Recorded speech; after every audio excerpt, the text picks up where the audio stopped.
May 4 na sure votes na nga ba sa Senado kung sakaling matuloy ang impeachment case ni Vice President Sara Duterte? Ang sagot dyan ihatid sa atin ni Gassi Sarip, live mula sa Senado. Gassi.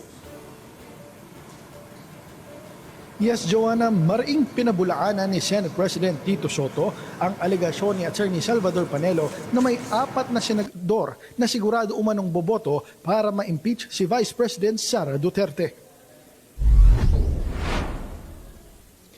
Ayon kay Soto, walang crystal ball si Panelo para manghula ng magiging desisyon ng mataas na kapulungan habang iginit niyang mananatiling impartial ang Senado at hihintayin ang ebidensya sa paglilitis. Nauna nang sinabi ni Panelo na sina SP Tito Soto, Senator Panfilo Lacson, Senator Risa Hontiveros at Senator Kiko Pangilinan ay may desisyon na umano laban kay Duterte na tinutulan naman ng SP. Samantala, puspusan na ang paghahanda ng Senado sa posibleng pagdating ng Articles of Impeachment mula sa House of Representatives. Kinumpirma rin ni Soto na nagkaroon sila ng informal dinner meeting kasamang majority bloc pero hindi raw ito opisyal na caucus. Dahil inaasang presiding officer ng impeachment court, nagre-review na rin si Soto ng batas para masigurong maayos ang proseso.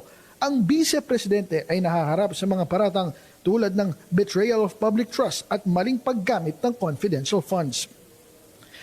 Sinabi naman ni Lacson na handa na rin ang majority bloc sa posibleng hakbang ng mga kampi ni Duterte na upang para pigilan o maantala ang proseso.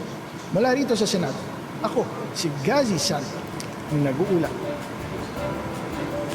Maraming salamat sa iyo, Gassi Sarip.